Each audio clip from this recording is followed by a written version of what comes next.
नमस्कार दोस्तों, स्वागत है आपका आज के हमारे इस वीडियो में। इंतजार की घड़ियां समाप्त हुई। आगे है एक्सरसाइज 12 का क्वेश्चन नंबर 1 क्या लिखा हुआ है। Good health. देखिए, अगर आपके सेंटेंस में, अरे यार वाइट वाला सेलेक्ट हो गया। अगर आपके सेंटेंस में गुड हेल्थ लिखा हो या फिर साउंड हेल्थ लिखा हो, क्या क्या, गुड हेल्थ हो या फिर साउंड हेल्थ हो, तो वर्ब आपको सिंगुलर लेना है। बताइए इसमें से वर्ब सिंगुलर कौन है। तो जिसमें एस लगा हुआ है वो वर्ब क्या होता है, सिंगुलर होता है। और जिस नाउन में एस लग गया है वो नाउन प्लूरल हो जाता है। नेक्स्ट बढ़ते हैं आगे। An active mind. अब ए और एन किसके पहले लगा हुआ होता है, तो ए और एन का मतलब एक होता है। तो ये हेल्पिंग वर्ब क्या लगाइएगा, आर लगा दीजिएगा। क्या, बिल्कुल नहीं, इज लगेगा। यहाँ तक समझ में आ गया है। आइए क्वेश्चन नंबर का नेक्स्ट देखते हैं। In Europe very few, you white ससुरा, in Europe very few people. तो वेरी फ्यू हो गया, बोथ है, सेवरल है, ऐसा ऐसा सारा वर्ड किसके साथ यूज होता है, तो वो सब होगा प्लूरल काउंटेबल नाउन के साथ। मतलब प्लूरल काउंटेबल नाउन के पहले हम लोग both, few, a few, many ऐसे सब वर्ड का यूज करते हैं। अब प्लूरल काउंटेबल नाउन के साथ यूज हो रहा है, तो बताइए वर्ब सिंगुलर होगा या प्लूरल होगा। तो बोलिएगा सर वर्ब भी प्लूरल होगा। तो जिसमें एस लगा हुआ है वो प्लूरल है, नहीं, जिसमें एस नहीं लगा हुआ है वो प्लूरल है। तो आंसर क्या हो जाएगा, सफर। क्वेश्चन नंबर, अरे यार क्वेश्चन नंबर नहीं है, नेक्स्ट टॉपिक देखते हैं क्या है। बट मेंटल पेशेंट्स, पेशेंट्स के अनुसार क्या हो जाएगा, इज या फिर आर। तो इसका सही आंसर क्या होगा, आर होगा। Question number 2, the word discipline. यहाँ पे जो वर्ड डिसिप्लिन देख रहे हैं ये सिंगुलर अनकाउंटेबल नाउन की तरह यूज हो रहा है। लगने वाला वर्ड भी क्या होगा, सिंगुलर होगा, तो कम्स हो जाएगा। यहाँ पे देखिए डिसिपल के पहले ए लगा हुआ है, ए किसका हिंदी होता है, एक का होता है, वर्ब क्या लगेगा, सिंगुलर लगेगा। यहाँ लिखा हुआ है डिसिप्लिन, यहाँ पे जो डिसिप्लिन वर्ड है वो किस तरह से है, तो सिंगुलर की तरह यूज हो रहा है। वर्ब क्या हो जाएगा, सिंगुलर हो जाएगा। मतलब कि यहाँ मीन और मीन्स में से क्या होगा, मीन्स, क्योंकि एस लगा हुआ है वर्ब में तो सिंगुलर होगा। नेक्स्ट हम लोग देखते हैं, यहाँ पे लिखा हुआ है अ चाइल्ड। क्या लिखा हुआ है, देखिए चाइल्ड मतलब होता है बच्चा, और जब चिल्ड्रन लिखा हुआ रहेगा इसका मतलब बच्चे होते हैं। ऐसे भी यहाँ ए लगा हुआ है तो वर्ब क्या लगाना है, सिंगुलर। नीड और नीड्स में क्या हो जाएगा, नीड्स, क्योंकि जिसमें एस लगा हुआ है। क्वेश्चन नंबर 3 हम लोग देखते हैं। क्वेश्चन नंबर 3 देखते हैं क्या लिखा हुआ है। क्वेश्चन नंबर 3 है, most of the sentences in this book. आपके ऑप्शन है हैज या फिर हैव। तो आप लोग हमको बताइए कि अगर किसी सेंटेंस की शुरुआत मोस्ट या मोस्ट ऑफ से होता है तो उसका क्या रूल है। आपको बता चुके हैं कि अगर किसी सेंटेंस की स्टार्टिंग मोस्ट या मोस्ट ऑफ से होता है और उसके बाद अगर काउंटेबल नाउन आता है और वो प्लूरल है तो वर्ब भी प्लूरल लगाना है। लेकिन अगर मोस्ट या मोस्ट ऑफ के बाद अनकाउंटेबल नाउन आता है तो वर्ब हमेशा सिंगुलर लगाना है। ठीक है, सीधा सीधी समझिए, मोस्ट या मोस्ट ऑफ के बाद अगर काउंटेबल है तो प्लूरल गिन गान के लगा लीजिएगा, और अगर नहीं है काउंटेबल मतलब अनकाउंटेबल है तो वर्ब तो सिंगुलर होबे करेगा अनकाउंटेबल में। इसके आगे बढ़ते हैं तो एन इंडियन दिख रहा है हमको, तो इज हो जाएगा। फिर आगे यहाँ से बढ़ते हैं, ईच ऑफ द सेंटेंस, जिसका हिंदी एक, वर्ब सिंगुलर। अगर किसी सेंटेंस की शुरुआत ऐसे वर्ड से होती है जिसका हिंदी एक है, ईच हो गया, एवरीवन है, इसी तरह से है, तो वर्ब क्या होगा, सिंगुलर होगा। यहाँ क्या है, इट, इट से शुरू होने वाले सेंटेंसों में वर्ब हमेशा सिंगुलर होता है। क्या होगा, इट से स्टार्ट होने वाले सेंटेंस का वर्ब हमेशा सिंगुलर होता है। क्वेश्चन नंबर 4 में आते हैं हम लोग। आइए दोस्तों देखते हैं question number 4। Astronomers those people who. अगर आपके सेंटेंस में हु, हुम, डेट विच आती है तो वर्ब पहले वाले के अनुसार, तो पीपुल के अनुसार स्टडी हो जाएगा।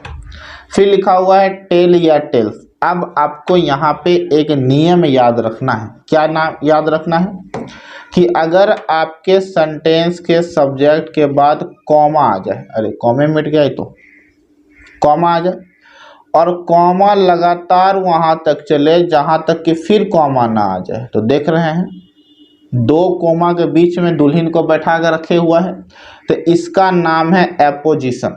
क्या बोलते हैं, apposition. A P P O S I T I O N, ये एपोजिशन। अगर आपके सेंटेंस के सब्जेक्ट के ठीक बाद कॉमा आता है, वो कॉमा तब तक चलता है जब तक कि कोई दूसरा कॉमा नहीं आ जाए। कॉमा के बीच में जो वर्ड लिखा हुआ रहेगा उसको बोलेगा एपोजिशन। क्या बोलेगा? एपोजिशन। तो वर्ब इस बकलोलवा के अनुसार नहीं लगाना है। यह क्या करता है? आपके सब्जेक्ट को डिस्क्राइब करता है, मतलब आपका सब्जेक्ट किस चीज के बारे में है उसके बारे में बता रहा है। ठीक है, ये जो कॉमा के बीच में दिख रहा है नहीं, क्या करता है? तो आपके सब्जेक्ट के बारे में बताता है। एस्ट्रोनॉमर्स के बारे में बता रहा है। कौन है भाई? तो तारा उड़ा के जो पढ़ा उड़ा करता है। तो ये बकलोलवा के अनुसार वर्ब को नहीं लगाना है, इसके पहले एस्ट्रोनॉमर्स के अनुसार वर्ब को लगाना है। अब पहले से एस लगा हुआ है, बताइए टेल होगा कि टेल्स होगा? तो टेल हो जाएगा क्योंकि वहां पे प्लूरल है, याद रखना है। चलिए आगे बढ़ते हैं। Us that long long ago the earth and all the planets whom that which that के पहले प्लूरल, वर्ब भी प्लूरल। नेक्स्ट देखते हैं, द सन लिखा हुआ है। दा किसके पहले लिए लगता है? जी, जो दुनिया में एक है उसके पहले दा लगा हुआ है। अब एक है तो वर्ब भी क्या होगा? सिंगुलर होगा। क्वेश्चन नंबर 5 लिखा हुआ है मलेरिया फीवर। कुछ बीमारी के नाम सिंगुलर होते हैं, तो मलेरिया उन्हीं बीमारी में से एक है, तो वर्ब क्या लगाइएगा? सिंगुलर लगाएंगे। तो सिंगुलर क्या हो जाएगा? इसमें से इज हो जाएगा। अब हम लोग आगे बढ़ते हैं और देखते हैं नेक्स्ट टॉपिक में क्या लिखा हुआ है। The discovery of it cause and the insect which home that which के पहले द इंसेक्ट के अनुसार कैरी या कैरीज, तो कैरीज हो जाएगा। इट से शुरू होने वाले सेंटेंस में वर्ब क्या होता है? सिंगुलर होता है। आगे देखिए इसका क्या लिखा हुआ है। उसके बाद कहाँ पे है? यहाँ देखिए, फिर मलेरिया आ गया, वर्ब क्या हो जाएगा? सिंगुलर हो जाएगा। यहाँ तक कोई दिक्कत की बात नहीं है। क्वेश्चन नंबर 6 लिखा हुआ है यू। आप बताइए दोस्तों, यू के साथ नो होगा या नोज होगा? तो यू के साथ क्या होगा? नो होगा, क्योंकि अगर यहाँ पे third person singular number he, she, it या फिर कोई एक नाम होता तो हम लोग वर्ब के साथ एस या ई एस लगाते, लेकिन जो कि यहाँ पे थर्ड पर्सन सिंगुलर नंबर नहीं है तो हम लोग वर्ब के साथ एस या ई एस नहीं लगाएंगे, तो आंसर नो हो जाएगा। इस लाइन को अच्छे से देखिएगा, सब बहुत कंफ्यूजन होगा इसमें। उसके बाद लिखा हुआ है you know that the earth. अब यहाँ पे जो वर्ब यूज कीजिएगा, अब लेगा सर whom that which, तो that के पहले वाले के अनुसार लगा देते हैं, लेकिन नहीं। अगर whom that which किसी दो सेंटेंस को जोड़ रहा हो तभी लगाना है। यहाँ पे लिखा हुआ है दो सेंटेंस को जोड़ रहा है, नहीं। जैसे यहाँ पे हम लोग आपको एग्जांपल देके समझा रहे हैं। यहाँ देखिए विच लगा हुआ है ना, विच, एक सेकंड रुकिए, यहाँ पे देखिए विच लिखा हुआ है। तो यहाँ पे जो विच है ये साफ साफ दो सेंटेंसों को जोड़ रहा है, सॉरी सेंटेंस बोल रहे हैं, माफ कीजिएगा, दो सब्जेक्ट को जोड़ रहा है। हु हुम दैट विच अगर दो सब्जेक्ट को जोड़ रहा है तो वर्ब उस सब नंबर के हु हुम दैट विच के पहले वाले सब्जेक्ट के अनुसार लगाना है। तो क्या यहाँ पे आपका दो सब्जेक्ट को डैट जोड़ रहा है क्या? बिल्कुल नहीं। तो क्या डैट के पहले लगा पाइएगा? नहीं। अब हम लोग लगाएंगे द अर्थ के अनुसार। तो अर्थ के अनुसार गो या फिर गोज, तो गोज राउंड द सन। देखिए the earth goes round the sun, ये एक सेंटेंस है आपका, और यह यूनिवर्सल ट्रूथ है। यूनिवर्सल ट्रूथ का मतलब होता है कि बहुत, मतलब परम सच्चाई, जैसे ईमानदारी है, अच्छी नीति है, और ऐसा ऐसा होता है ना कि पाप का कमाया हुआ धन मौत के समान है, ये सब क्या है? इसको बोलते हैं यूनिवर्सल ट्रूथ। सूर्य का चक्कर कोई लगाता है तो पृथ्वी लगा रहा है, सूर्य का चक्कर पृथ्वी लगाती है, यह यूनिवर्सल ट्रूथ है या गलत बात है? तो सही बात है। तो जो सेंटेंस से आपको पता चलता है कि यह यूनिवर्सल ट्रूथ है, मतलब कि उसको कोई झुटला नहीं सकता है, कि सब जानता है ऐसा सच्चाई है, तो वो हमेशा सिंगुलर में बनता है। याद रहेगा बात, यूनिवर्सल ट्रूथ हमेशा सिंगुलर में बनेगा। आगे बढ़ते हैं। एंड द मून, अब बताइए द मून के अनुसार गो या फिर goes? The moon dash round the earth. अब क्या चंद्रमा पृथ्वी का चक्कर नहीं लगाती है? तो लगाती है। यह भी यूनिवर्सल ट्रूथ है। तो यूनिवर्सल ट्रूथ है तो गो या फिर गोज? तो गोज हो जाएगा। कंफ्यूजन कहाँ कहाँ था? तो क्या डैट है तो डैट के पहले यू के अनुसार या नो के अनुसार लगाएंगे क्या? नहीं। अगर दो सब्जेक्ट को जोड़ता तो जरूर लगाते। ठीक है, यहाँ कन्फ्यूजन खत्म हो गया। सब सेंटेंस एक ही साथ जाते हुए जा रहा है। अगर यह सब्जेक्ट में होता तो हम बोलते कि अगर दो सेंटेंस को एंड से जोड़ा हुआ है, अब दोनों के पहले आर्टिकल लगा हुआ है, मतलब दो आदमी है तो वर्ब सिंगुलर लगा दीजिए। ऐसा तो है नहीं, यहाँ हर सेंटेंस का अपना मीनिंग है। You know that the earth, पहले यू नो हो गया, खेल खत्म कर दीजिए। द अर्थ राउंड द सन, खत्म हो गया। The moon goes round the earth, खत्म हो गया। अब यहाँ से न्यू सेंटेंस है पीपुल के अनुसार, तो पीपुल के अनुसार नो या फिर नोज, ये तो बच्चों वाली सवाल है कि पीपुल मतलब लोग होता है, बहुत सारे लोग के अनुसार हम लोग नोट लगाएंगे, एस तो लगा नहीं सकते। अब यहाँ देखिए, people knows also perhaps date there, क्या यहाँ पे जो हम लोग देयर के बाद वर्ब चुनेंगे डेट के अनुसार चुनेंगे क्या? बिल्कुल नहीं, क्योंकि यहाँ पे दो सब्जेक्ट को नहीं जोड़ा जा रहा है। तो देयर वाले सेंटेंस में इसको छोड़ के डैश के बाद जो भी वर्ड लिखा हुआ रहता है उसी के अनुसार चुना जाता है डेट। तो देयर के अनुसार हम लोग यहाँ पे आर चुनेंगे, क्योंकि सेवरल किसके लिए यूज होता है? प्लूरल के लिए यूज होता है। तो यहाँ पे क्या हो जाएगा? आर हो जाएगा। ठीक है, आगे देखते हैं। हाँ, क्या हो गया? There are several other bodies, खत्म। Which dash round the sun, अब देखिए which dash round the sun, अब यहाँ पे गो या फिर गोज, तो यहाँ पे गो हो जाएगा, हो रहा है। नेक्स्ट है ऑल दिस, देखिए एक कॉमा आ गया, क्या इसके बाद दूसरा कॉमा आ रहा है? पूरा सेंटेंस खत्म हो गया है। एक मिनट रुकिए, देखिए यहाँ पे एक कॉमा यहाँ आया, ऑल दिस के बाद एक कॉमा है, इसके बाद हम पूरा सेंटेंस में खोजे जा रहे हैं, कॉमा है नहीं, तो वो वाला रूल तो काम करेगा नहीं ना कर पाएगा। तब यहाँ देखिए कौन सा रूल लगेगा, ऑल दिस, ऑल से सेंटेंस शुरू हो रहा है। अब आपको बता चुके थे कि अगर आपके सेंटेंस का स्टार्टिंग ऑल से होता है या फिर सम से होता है, वो रूल आपको याद है ना, कि अगर किसी सेंटेंस का शुरुआत ऑल से हो रहा है या सम से हो रहा है, उसके बाद काउंटेबल नाउन आता है तो वर्ब प्लूरल लगाइएगा। अगर ऑल और सम के बाद अनकाउंटेबल नाउन आता है तो वर्ब क्या लगाना है? सिंगुलर लगाना है। ये तो बताया जा चुका है, इसको अच्छे से याद रखना है। ठीक है, अब देखिए, तो ऑल के बाद जो यहाँ दीज लगा हुआ, ये तो कोई नाउन है नहीं ना है, तो अब यहाँ कौन सा रूल लगेगा? देखिए, तब यहाँ लिखा हुआ है कि ऑल का अर्थ जब प्रत्येक चीज हो तब उसके साथ सिंगुलर वर्ब का यूज करते हैं। जैसे एग्जाम्पल में है ऑल इज रेडी नाउ, इसमें क्या है? सब चीज तैयार हो चुका है अब, तो यहाँ पे सारे चीज को इंक्लूड करके बोला जा रहा है, इसमें संख्या के बारे में तो बात नहीं हो रहा है, तो वर्ब क्या लगाया गया? सिंगुलर लगाया गया। लेकिन अगर इससे किसी व्यक्ति की संख्या के बारे में पता चलता, उस वस्तु के संख्या के बारे में पता चलता, तो वर्ब प्लूरल लगाते। अब आपको सेंटेंस पढ़ना है और आपको बताना है कि इस सेंटेंस से आपको सिंगुलर का पता चलता है क्या प्लूरल का पता चलता है। All this including our the earth because, ठीक है, इट हैंग या हैंग्स ऑन टू इट। देखिए ऑल दिस यहीं से तो पता चल गया होगा कि सर तो सबके बारे में बोल रहा है, तो सबके बारे में बोल रहा है तो वर्ब सिंगुलर, वर्ब जिसमें एस लगा हुआ है वो सिंगुलर होता है। अब यहाँ से देखिए, अब आप बोलिएगा सर बोले थे क्या इट से शुरू होता है वर्ब सिंगुलर लगा दिए, ये वाला भी रूल लगा सकते थे, लेकिन नहीं लगा सकते हैं। वो नियम कब काम करेगा? सब्जेक्ट में। यहाँ पे इट सब्जेक्ट में है जी, नहीं है ना है, तो यहाँ पे अगर इट सब्जेक्ट में होता तब भी हैंग्स होता, ऐसे भी क्या हो रहा है? हैंग्स हो रहे हैं। आइए दोस्तों देखते हैं क्वेश्चन नंबर 7। क्वेश्चन नंबर 7 क्या लिखा है? मेरी तबीयत बहुत खराब है। If a man dash take या टेक्स, देखिए पूरे सेंटेंस में जिस आदमी के बारे में बात होगा ना इसी के अनुसार, अरे यार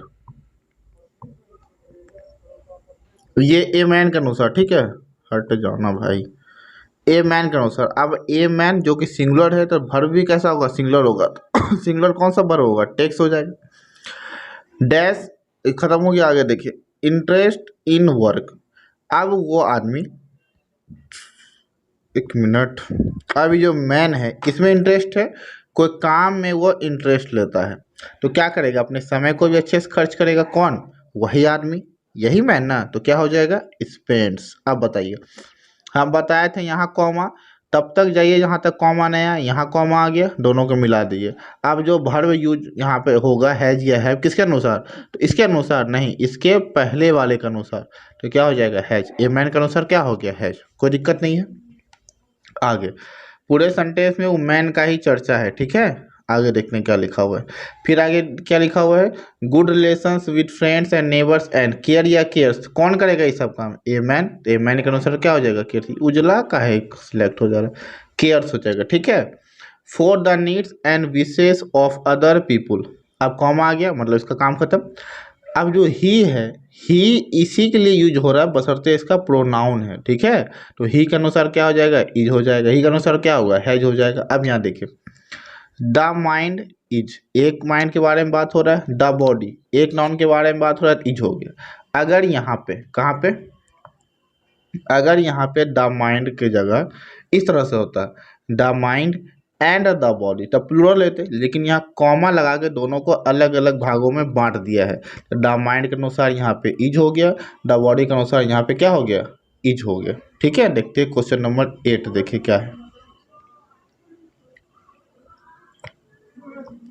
क्वेश्चन नंबर 8, वी के अनुसार से होगा या सेज होगा, आप ही बताइए। तो वी के अनुसार से होगा। डैट अ पर्सन हैज़ या है, आप बताइए।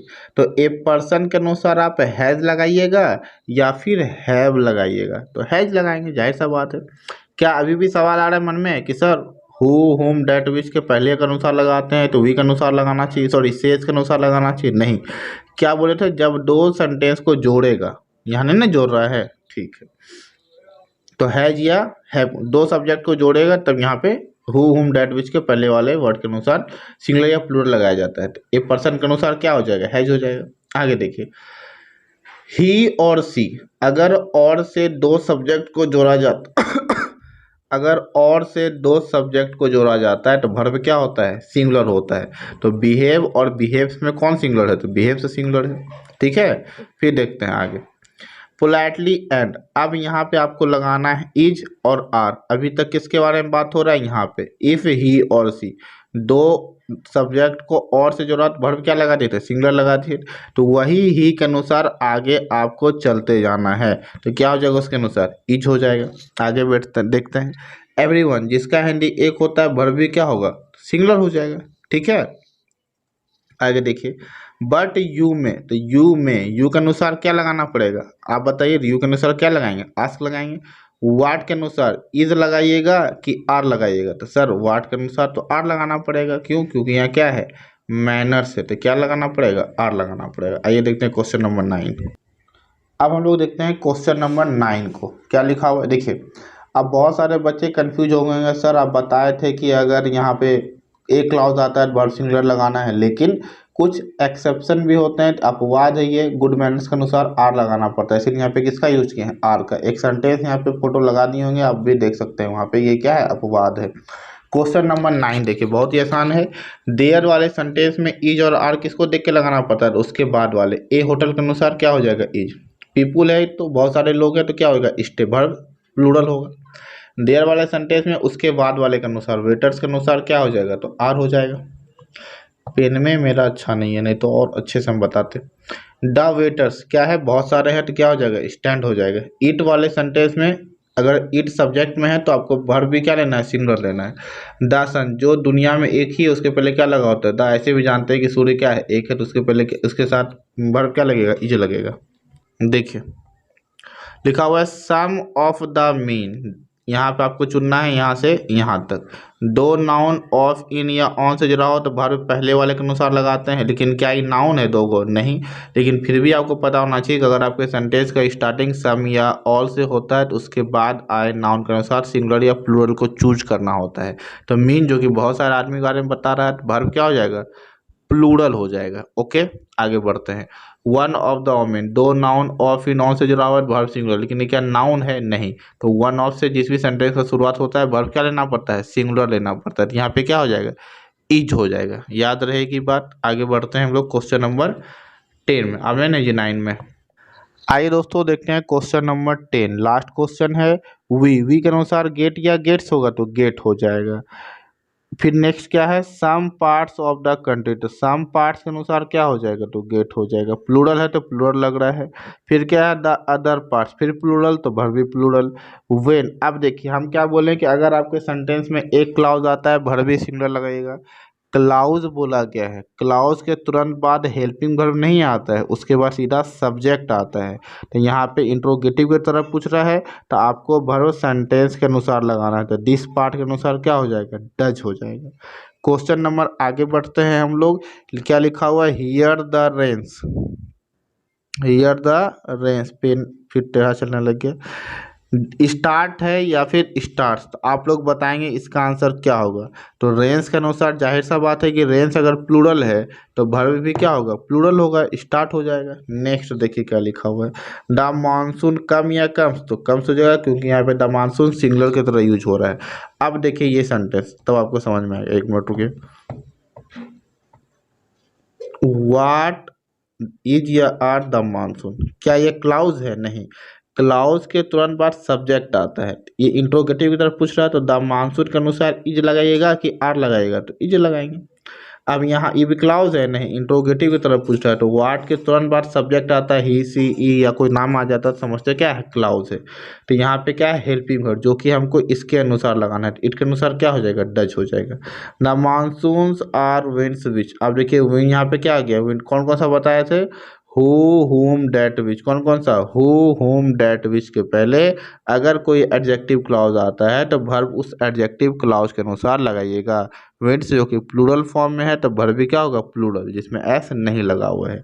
कैसा लगा वीडियो कमेंट करके जरूर बताइए। मिलते हैं दोस्तों जल्दी अगले वीडियो में। और हाँ, आप लोगों में से कौन कौन से ऐसे विद्यार्थी हैं जो ये चाहते हैं कि सर मैथ के अलावा कोई और प्रैक्टिस सेट लाइए, जैसे पॉलिटी हो गया, हिस्ट्री हो गया, या फिर मैथ का वीडियो सर अपलोड कीजिए, हमें कमेंट करके ज़रूर बताएं।